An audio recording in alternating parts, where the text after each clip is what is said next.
Why do people fear public speaking more than death? If you're one of these people, don't worry, you're not alone.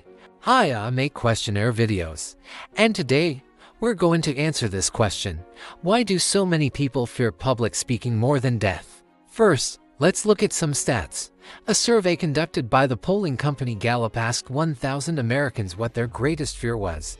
They had these options: death, public speaking, heights, spiders, dogs, flying, illness, old age, running, losing a loved one, or other. And guess what was the top response? Public speaking. Yep. 40% of respondents chose public speaking over death. A survey conducted by Chapman University in 2017 asked students to choose up to 3 fears from a list of 50 for phobias. These were common fears like fear of commitment, fear of driving, fear of failure, etc.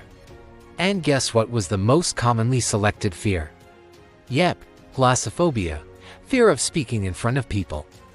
Okay, so the stats don't lie. Public speaking is a scary thing for a lot of people. But why?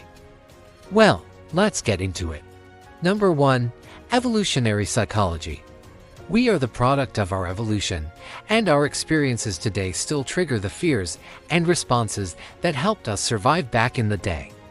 Our ancestors used to live in tribal societies, and survival depended on acceptance and connection with the group. Being rejected or exiled from the group meant almost certain death. So if you were to say something stupid or offensive, you ran the risk of being kicked out of your community. You could freeze to death, starve, or be killed by predators. Today, we don't have to worry about being attacked by saber-toothed tigers, but we still have a fear of being rejected by people. This activates the same fear centers in our brain, the amygdala and the prefrontal cortex. And when we speak in front of a group, our brain perceives this as a social evaluation, which brings up this deep primal fear of rejection. Number 2. Social death. When we speak in front of a group, we put ourselves in an extremely vulnerable position. Everyone's eyes are watching you, waiting for you to say or do something. This is a stark contrast to casual conversations where there's give and take. You're not the only person talking. You're not the center of attention. And because public speaking is so different, it feels like a high-stakes performance. If we stumble over our words, forget what to say, or tell a lame joke, we might get awkward looks, laughter, or even snickers. And experiencing embarrassment activates the same part of the brain that reacts to physical pain. The social pain of rejection and exclusion feels dangerous. It feels like social death. And our brain interprets this as a threat to our survival, just like how our ancestors would have froze to death or been eaten by predators. So our brain initiates a fight or flight response. We feel our heart racing, our palms sweating, our breathing becomes faster. Our brain is trying to help us either run from danger or prepare to fight. Next, lack of control. In a casual conversation, if someone interrupts us, we don't think much of it. But if someone interrupts us during a presentation, it can feel humiliating. Or if they ask a question that we don't know the answer to, it can throw us off track. When we speak in front of a group, we expect the other person to say and do certain things. But like a scripted movie, real life doesn't follow a script. And this lack of control makes us anxious. We're being evaluated and graded on this performance. We're being watched. So our brain releases stress hormones like cortisol and adrenaline. Cortisol puts our body in alert mode. Adrenaline increases our heart rate and blood flow. Our brain is trying to prepare us to perform. Next, death is abstract. Okay, so death is definitely a scary topic. None of us know when it will happen, who will die first, or what will happen after we die. But we don't see death every day. It's a part of life, sure, but it doesn't feel immediate. But public speaking, that is something we can experience right now. We can feel our heart beating right now. We can feel our body tense up right now.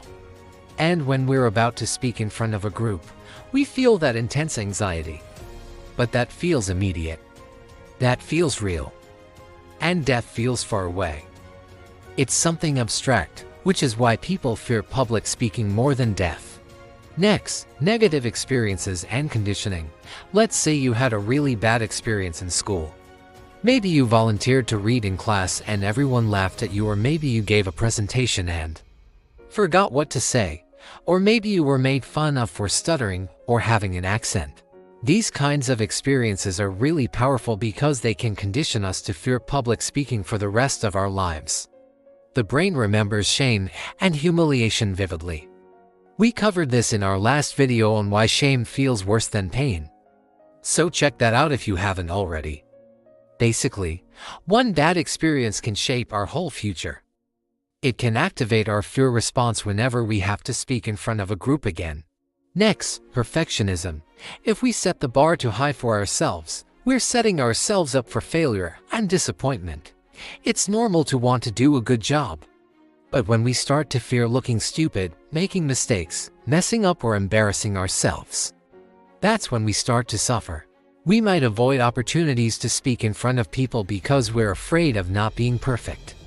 We might practice in our head over and over, trying to wordsmith our sentences to sound eloquent. We might write down bullet points to make sure we cover everything. But the more we try to plan and rehearse, the more pressure we put on ourselves and the more we feed into this fear of looking stupid. So that's why people fear public speaking more than death. Now, can we overcome it? Yes. With exposure, practice, and reframing. Start small. Talk to a friend or join a club like Toastmasters. Practice makes perfect. As you gain experience, your confidence will grow. Also, use breathing techniques to calm down. Focus on sharing your message with the audience rather than impressing them. Try to serve them rather than entertain them. What can you teach them? How can you help them? And remember, public speaking isn't about perfection, it's about connection. So that's it. I hope this video has helped you understand why people fear public speaking more than death. Thanks for watching and see you next time.